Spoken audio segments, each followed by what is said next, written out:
প্ৰবল গৰাখহনীয়াৰ কবলতে এতিয়া দেখা গৈছে যে কেইবাখনো গাঁও দিহিং নৈৰ যি গৰাখহনীয়া এই প্ৰবল গৰাখহনীয়াই এতিয়া ভাবুকি কঢ়িয়াই আনিছে নৈ পৰীয়া কেইবাখন গাঁৱলৈ। তাৰে ভিতৰত এখন গাঁৱৰ কথা উল্লেখ কৰিব লাগিব, যিহেতু মই বৰ্তমান উপস্থিত আছোঁ আদৰ্শ গাঁৱত। কথাচেমা আদৰ্শ গাঁৱত মই উপস্থিত আছোঁ আৰু এই কথাচেমা আদৰ্শ গাঁৱৰ যি ইয়াতে বানৰ গৰাখহনীয়াৰ যি বাৰণী দিহিং নৈৰ বাৰণী পানীৰ যি গৰাখহনীয়া, এই গৰাখহনীয়াই কিন্তু কাল ৰূপ লোৱাৰ এটা দৃশ্য ইতিমধ্যে আমাৰ কেমেৰাত বন্ধ হৈছে আৰু আমি আমাৰ DN News Plus-ৰ দৰ্শকক আমি দেখাবলৈ চেষ্টা কৰিম। সমগ্ৰ দৃশ্য ইতিমধ্যে মোৰ সহযোগী শ্যাম যাদৱে ইতিমধ্যে আমাৰ যি দৰ্শক আছে দৰ্শকলৈ আগবঢ়াইছে।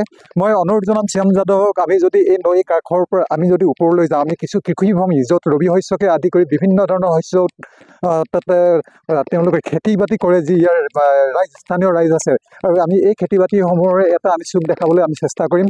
যিহেতু এই প্ৰবল গৰাখহনীয়াৰ পিছতে দেখা গৈছে যে পানী গৰাৰ ওপৰেদি বৈ সীমাতে লাগি থকা যিখন গাঁও আছে আদৰ্শ গাঁও, এই আদৰ্শ গাঁৱত আদৰ্শ গাঁৱত দেখা গৈছে যথেষ্ট পৰিমাণে তেওঁলোকৰ সা সম্পত্তি আদি বিনষ্ট কৰিছে।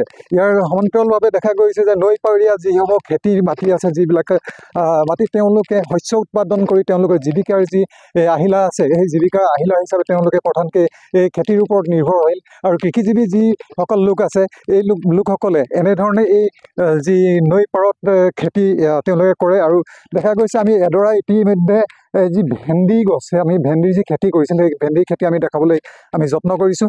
আৰু এয়া হৈছে ইয়াৰ সামগ্ৰিক যি হেৰি আছে দৃশ্য আছে, এই দৃশ্যই এটা কথাই উনুকিয়াই দিয়ে যে এই দিহিং নৈ পৰীয়া যিসকল গাঁওবাসী আছে, যিসকল কৃষিজীৱী লোক আছে, কিন্তু আজি দেখা গৈছে যে তেওঁলোকৰ যি অৱস্থা, এই অৱস্থা কিন্তু পানীত হাঁহ নচৰাৰ দৰে দেখা গৈছে। আমি জানিবলৈ বিচাৰিম কিছু কথা ইয়াত আছে, যুৱকসকল আছে, তেখেতলোকৰ পৰা জানিবলৈ বিচাৰিম যে আপোনালোকৰ গাঁৱৰ যি এতিয়া পৰিস্থিতি, যিহেতু বানে ধুই যোৱা এখন মানে এটা যিটো পৰিস্থিতি, এই সময়ত আপোনালোকৰ সুবিধা অসুবিধা কেনেধৰণে, আপোনালোকক চৰকাৰী কিবা সাহাৰ্য বা তাৰ উপৰি যিটো নদী বান্ধ আছে, প্ৰায় দেখা গৈছে 3 কিলোমিটাৰমান যিটো নৈৰ গৰাখহনীয়া ইয়াত সংঘটিত হৈছে, এই সন্দৰ্ভত আপুনি কি জনাব?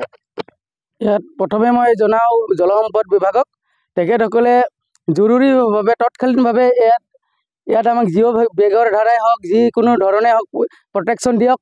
আৰু ইয়াত চাওক, আজি প্ৰতি বছৰে ইয়াত হাজাৰ হাজাৰ কৃষিভূমি যা গৈছে, এই বছৰো ব্যতিক্ৰম নহয় যে ইয়াত বহু এইবাৰ খেতি বাতি নষ্ট হৈছে। আমাৰ এই কচু খেতি, ভেন্দি খেতি, এই বহুত ধৰণৰ তিতা কেৰেলা, ভাত কেৰেলা ইত্যাদি বহুত ধৰণৰ খেতি নষ্ট হৈছে। সেয়ে গতিকে অসম চৰকাৰক মই অনুৰোধ জনাওঁ যে ইয়াত অতি সোনকালে ইয়াত জিঅ' বেগৰ দ্বাৰা বান প্ৰতিৰোধ কৰিবলৈ ব্যৱস্থা কৰক। আৰু মই ভাস্কৰ শৰ্মা মহোদয়ক আবেদন আপোনাৰ নেতৃত্বত অতি সোনকালে আপোনালোকে ইয়াত পৰ্যবেক্ষণ কৰি যাওক আৰু জলসম্পদ বিভাগৰ মন্ত্ৰী মহোদয়ক আপোনালোকে তথ্য দিয়ক যে ইয়াত কেনেধৰণৰ পৰিস্থিতি হৈছে। ধন্যবাদ জনাইছোঁ। তেওঁ ইতিমধ্যে প্ৰকাশ কৰিছে যে এই যি দিহিং নৈৰ যি প্ৰবল গৰাখহনীয়া, এই প্ৰবল গৰাখহনীয়াই আজি কালৰূপ ধৰি যিদৰে ইয়াতে খেতি বাতি নষ্ট কৰিছে, বিনষ্ট কৰিছে, ইয়াৰ কিন্তু আজিলৈ গমগতি ল'বলৈ ইতিমধ্যে কোনো চৰকাৰী প্ৰশাসনৰ লোক অথবা জনপ্ৰতিনিধি ইয়াত আহি উপস্থিত হোৱা নাই। আৰু ইয়াৰ আৰু এজন যুৱক আছে, তেখেতৰ ওচৰলৈ মই যাবলৈ বিচাৰিম।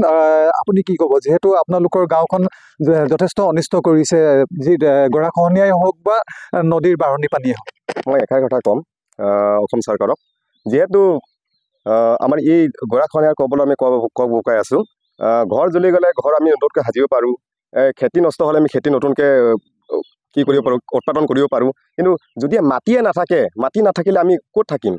আজি আমি নিজকে নিজেই উপলব্ধি কৰিব পাৰোঁ যে আমি একদম জিৰ'। যিহেতু এই অসমত বিভিন্ন জেগাতে গৰাখহনীয়া কবলত পৰি আছে। মই তাকেই গৰাখহনীয়া আমাৰ মেইন আৰু ব্ৰহ্মপুত্ৰ যিখন আমাৰ জল বিভাগ মন্ত্ৰীয়ে আমাৰ এই অসমখনক কি মতে আমাৰ গৰাখহনীয়াটো মেইন বুলি অসমৰ কি বুলি ইতিহাসত থৈ দিব লাগে। হয়, তেখেতে ইতিমধ্যে উল্লেখ কৰিছে যে যথেষ্ট কৃষিভূমি, যিহেতু ইয়াত শ কৃষিভূমি ইতিমধ্যে যি দিহিং নৈ জাগুনস্থিত যি দিহিং নৈৰ বুকুত জাহ গৈছে, বিলীন হৈ গৈছে বহু মাটি। আৰু বিশেষকৈ আৰু এটা কথা এইখিনিতে উল্লেখ কৰিব লাগিব যে ইয়াতে যি নদীৰ যি বান্ধ, এই বান্ধ বন্ধাৰ যিটো ব্যৱস্থা আছিল, এই ব্যৱস্থাটো কিন্তু কেইবাবাৰো স্থানীয় বিধায়কগৰাকী আহি তেওঁ সময়ত দেখা দিয়ে আৰু ইয়াৰ পৰা আঁতৰি যায়। কিন্তু ইয়াৰ যি কৰিবলগীয়া যিখিনি কৰণীয় এজন বিধায়ক হিচাপে কিন্তু এই বান বন্ধাত কিন্তু তেখেতে যে একেবাৰে নিষ্পত্তি তেওঁ যে এই ক্ষেত্ৰৰ পৰা আঁতৰি আছে তাকে আজি প্ৰমাণ কৰিছে।